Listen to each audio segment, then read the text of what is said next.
Uma pesquisa do IPEA que revelou o pensamento do brasileiro sobre a relação entre o comportamento das mulheres e a violência sexual chocou grande parte da opinião pública.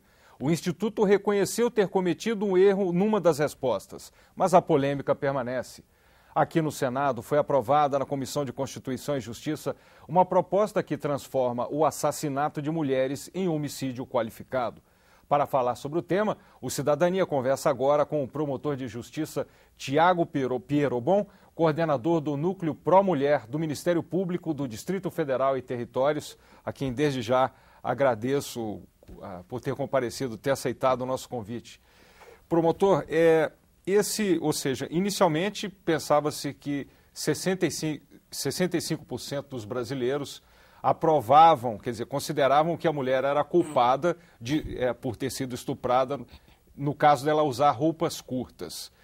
Posteriormente, o IPEA reconheceu que houve um erro, trocaram as respostas e o percentual correto é 26%. Como é que o senhor analisa essa polêmica? Olá, Antônio. Olá, os telespectadores da TV Senado. É um prazer estar com vocês aqui. Essa pesquisa ela suscitou um debate muito acalorado. Num primeiro momento, passou-se a representação de que realmente a maioria dos brasileiros e brasileiras, porque a pesquisa foi com homens e mulheres, seriam supostamente machistas e, de alguma forma, normalizariam a violência sexual contra mulheres pelo simples fato das mulheres estarem provocando os homens como se fosse uma forma delas pedirem para serem estupradas. Posteriormente, houve uma correção dessa informação. Ainda que se pressuponha que realmente houve o erro, que eu imagino que é um número muito esquisito, imaginarmos 65% das pessoas achando normal uma violência tão brutal como essa, de qualquer forma, 26% de pessoas chancelando esse tipo de informação ainda é um percentual muito elevado, ou seja, 1/4 dos brasileiros acha normal que uma mulher que usa roupas curtas, sensuais, que ela seja atacada em razão desses fatos. O que nós temos que levar em consideração é que é muito importante reconhecer que existe uma cultura machista, uma cultura patriarcal, sexista, que normaliza um conjunto muito grande de violências contra as mulheres, e a violência sexual no espaço público é uma das formas de violência contra as mulheres. Infelizmente, nós temos diversas outras violências contra as mulheres, como, por exemplo, a violência no trabalho, quando uma mulher tem menores chances de inserção no mercado de trabalho, tem salários menores do que os homens, mesmo fazendo exatamente a mesma função. A violência política, quando as mulheres têm menor chance de acesso aos cargos de poder. A violência doméstica, que talvez seja uma das formas mais letais de violência, porque os estudos indicam que mais de 70% das violências que as mulheres sofrem são no âmbito privado. E diversas outras formas de violência. Todas elas bebem na mesma água, que é a cultura machista, sexista, um conjunto de estereótipos rígidos de papéis que impõem ao homem um certo papel de agressividade, de virilidade, e impõem à mulher um papel de submissão, um papel de subserviência. O homem é o provedor do lar, a mulher tem que ficar cuidando de casa, cuidando das crianças, e isso tudo estrutura e normaliza um conjunto de violências. Quando um homem pratica uma violência contra uma mulher nesses contextos, é porque no fundo ele está entendendo que aquela mulher não cumpriu o papel social que a cultura machista, sexista exigia que ela cumprisse, e a violência é no fundo uma forma de disciplina, uma forma de ensinar a mulher que ela tem a obrigação de cumprir com aquele seu papel. Essa polêmica sobre a pesquisa do IPEA, ela gerou uma série de denúncias. Que tipo de denúncias chegaram à sua promotoria? Infelizmente, essa conduta assodada de divulgar dados equivocados acabou, num primeiro momento, dando um certo ar de legitimidade para as pessoas que defendem essas violências. E, infelizmente, existem pessoas que defendem abertamente esse tipo de violência. Então, chegou à nossa promotoria conhecimento de que existem sites de internet que debatem abertamente, estimulando a violência contra as mulheres, dizendo, olha, a mulher gosta mesmo de ser estuprada. Quando você estupra uma mulher, você está fazendo um favor para essa mulher. As mulheres têm prazer nisso, existem mulheres que sentem prazer de ter atração sexual por criminosos ou por agressores sexuais, e isso é absolutamente inaceitável, porque nós sabemos que a grande parte das mulheres simplesmente não compactua com uma racionalidade violenta como essa. Todas as mulheres estão igualmente submetidas a um maior risco de sofrerem algum tipo de violência. Até a troca dos gráficos possibilita também uma discussão, porque o dado correto da pesquisa é os 65% que inicialmente eram atribuídos a pessoas que aprovavam o estupro em caso de roupas curtas, a atitude da mulher, é a resposta ou seja, essa maioria considera que a pergunta era, a mulher que gosta de apanhar e permanece, quer dizer, a mulher que permanece com o marido após sofrer agressão gosta de apanhar, então 65% disseram que sim. Esse dado também suscita uma reflexão, né? O 65% a pergunta dizia, quando uma mulher usa roupas curtas e provocativas, ela merece ser atacada? E aí as pessoas responderam, no caso, no final, depois da correção, 26% favorável.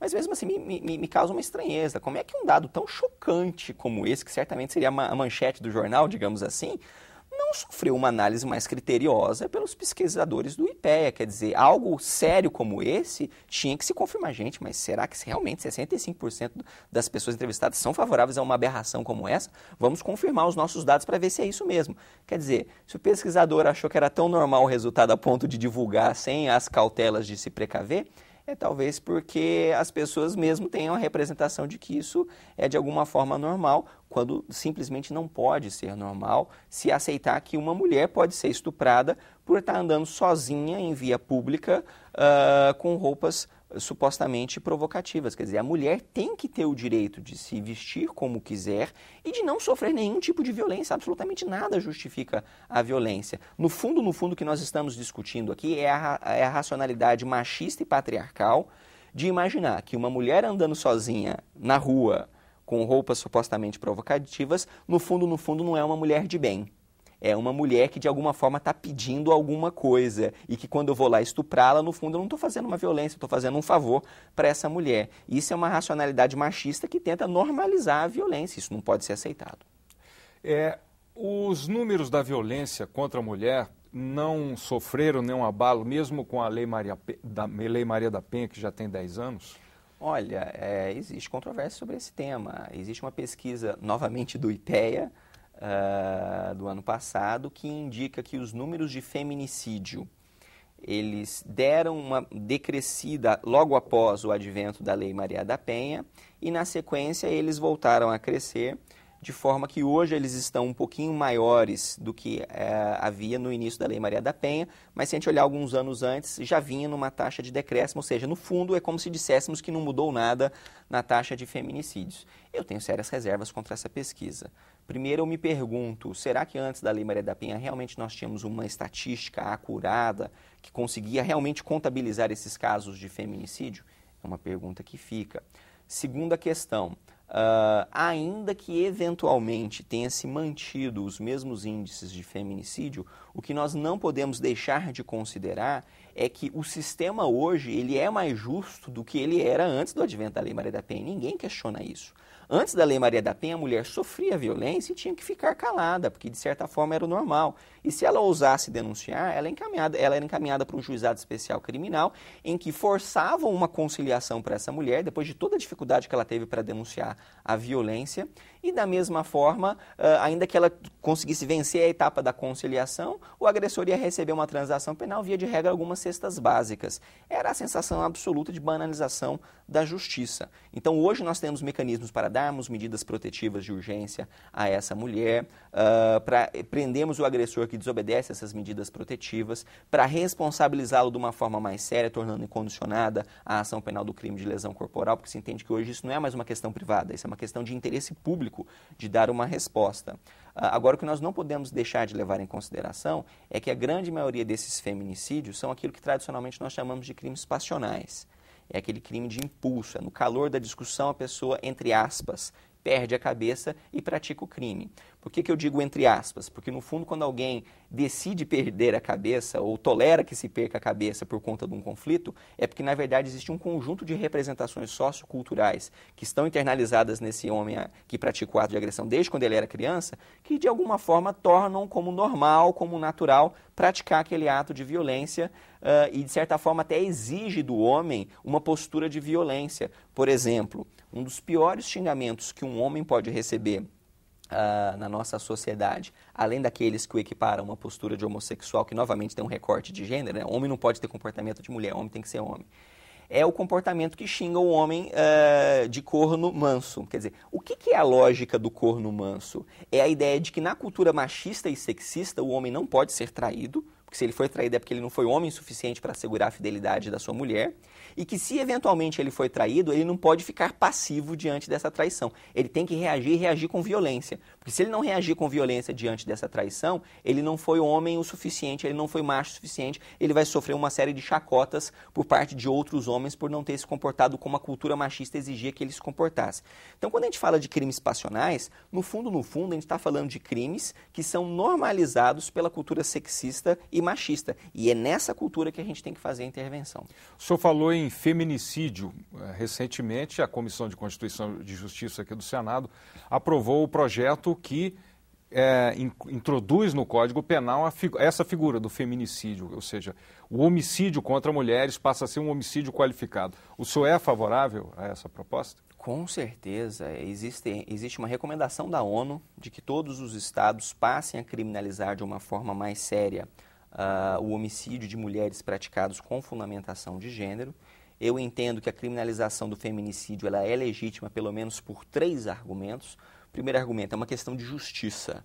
O feminicídio ele é objetivamente mais grave do que um homicídio simples, por exemplo. Por quê? Porque quando um homem mata uma mulher porque aquela mulher não se comportou da forma como a cultura machista e sexista exigia que ela se comportasse, no fundo, esse homem não está, infelizmente, só matando uma mulher, como se isso fosse pouco.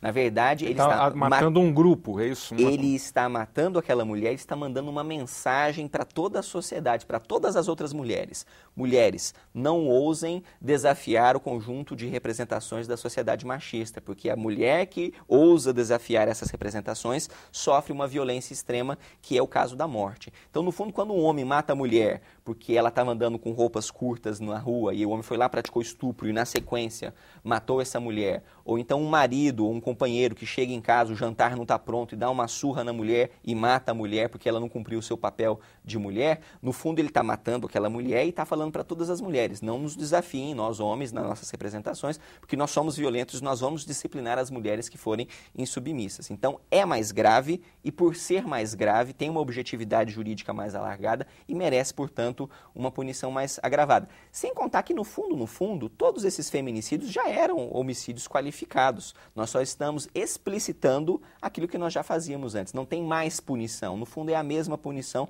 só que uma punição mais justa. É um valor simbólico também, tem um valor simbólico. Esse é um segundo argumento, quer dizer, nós temos um valor simbólico para a sociedade. Quando eu digo, olha, homem que mata mulher, pelo fato dela ser mulher, dela não se comportar como a cultura machista exigiria que ela se comportasse, e isso é um crime mais grave, isso é feminicídio, eu estou trazendo algo que antes estava debaixo do tapete, né, para o debate público. Olha, mulheres estão morrendo por não se comportarem da forma que a cultura sexista exigia que elas se comportassem.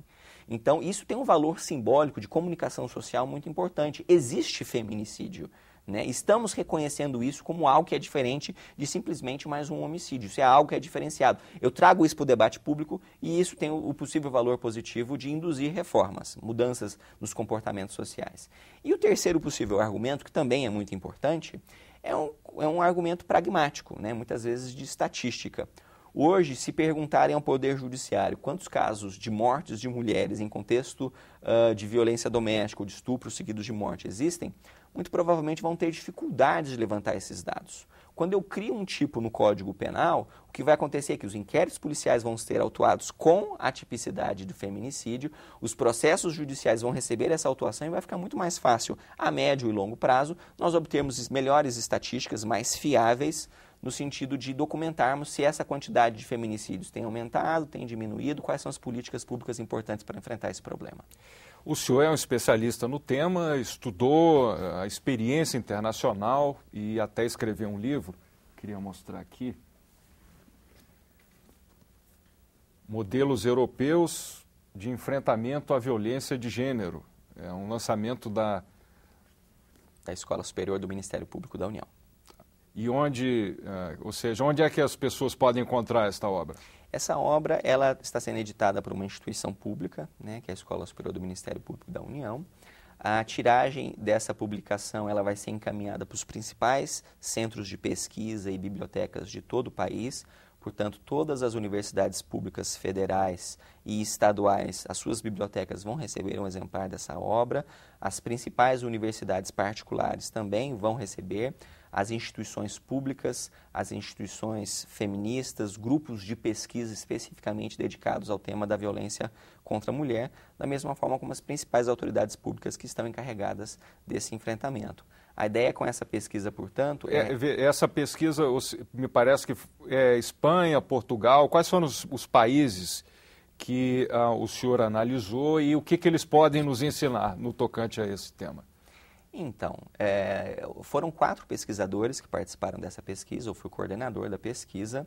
Nós enviamos cada um desses pesquisadores para um país da Europa, foram selecionados Portugal, Espanha, França e Inglaterra. Esses pesquisadores passaram por um estágio de 10 dias nesses países, fazendo uma bateria intensa de visitas e de entrevistas através de questionários semi-estruturados de pesquisa, com a finalidade de mapear como que era o sistema de enfrentamento à violência doméstica desses países e quais seriam as boas experiências, as boas práticas que poderiam ser partilhadas. É claro que nós fizemos a pesquisa partindo da premissa de que não tem necessariamente um sistema melhor do que outro.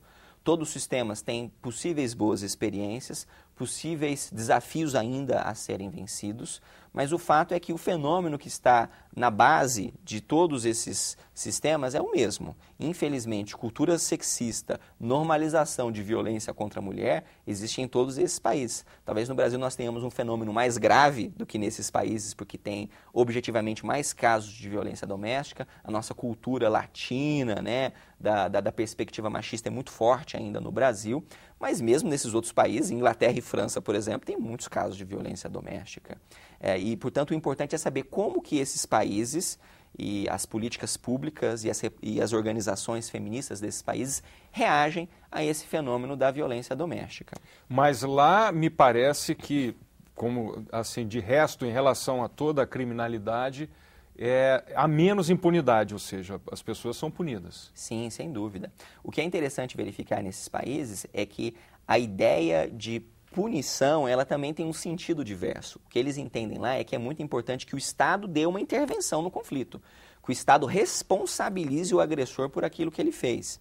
Então, tem alguns pontos de convergência entre os sistemas, poderíamos elencar, por exemplo, as medidas protetivas, elas são um grande ponto de convergência de todos os sistemas. Todos os países que decidem enfrentar de forma séria a violência doméstica criam mecanismos para proibir o agressor de se aproximar da vítima, de entrar em contato com ela.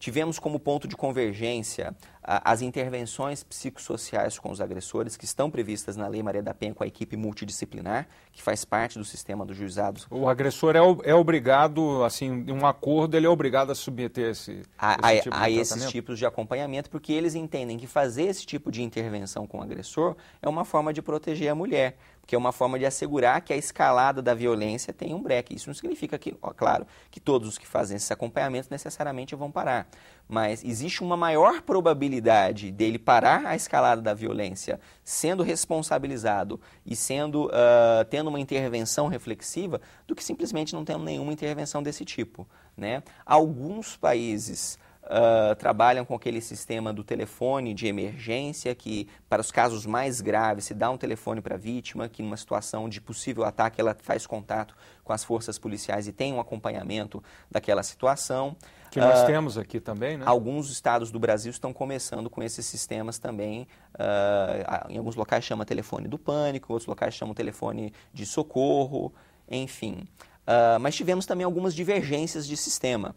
Por exemplo, Uma das grandes deficiências do nosso sistema aqui no Brasil que foi identificada é que todos esses países, na verdade, eles têm tipos penais específicos para o contexto de violência doméstica e que conseguem retratar melhor a violência, especialmente a violência psicológica.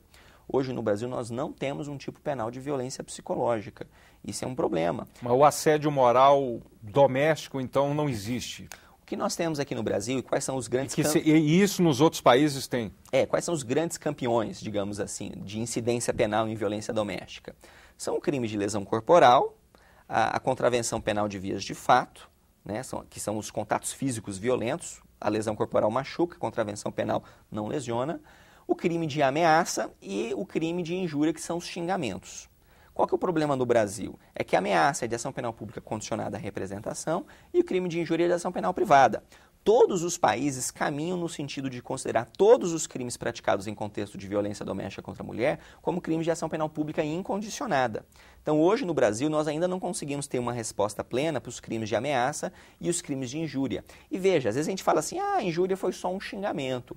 Mas, na verdade, um xingamento, quando ele é sistemático, o homem está sistematicamente xingando a mulher, isso, na verdade, configura uma forma de violência psicológica muito grave. Tem muitas mulheres que entram em depressão, em síndrome do pânico, com distúrbios alimentares, delírios de persecução, por conta desse conjunto de violências psicológicas. E nós não conseguimos ainda retratar essas violências para o sistema penal. Então, isso foi identificado como uma das diferenças dos sistemas e, de certa forma, lança luz para um possível aperfeiçoamento. Existe alguma proposta legislativa tratando desse tema? Existem algumas propostas em tramitação, eu não estudei todas elas, mas me parece que mesmo as que estão em tramitação poderiam ser melhor aperfeiçoadas à luz dessas experiências internacionais que têm um retrato diferente.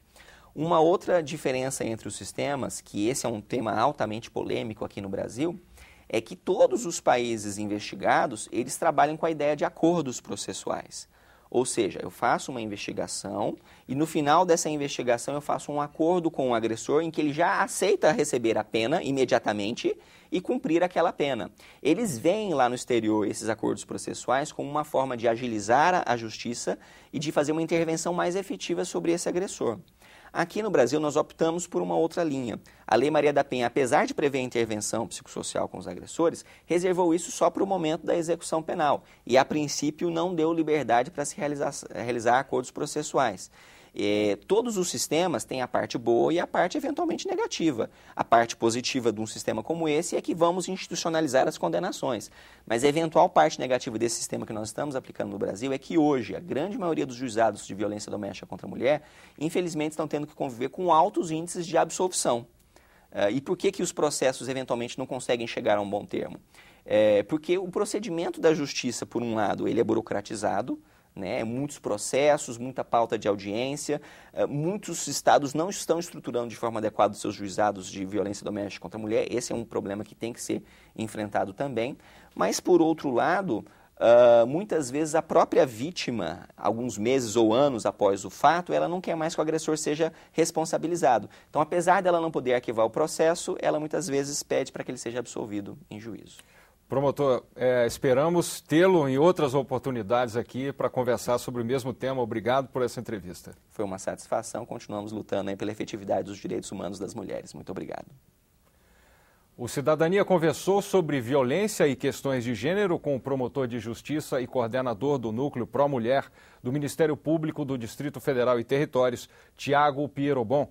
Nós queremos saber a sua opinião sobre este ou outro tema que for de seu interesse. Ligue para 0800 61 2211 ou acesse www.senado.leg.br/TV. Nesse mesmo endereço, se você quiser, baixe qualquer programa da TV Senado. Obrigado pela atenção e até o próximo Cidadania.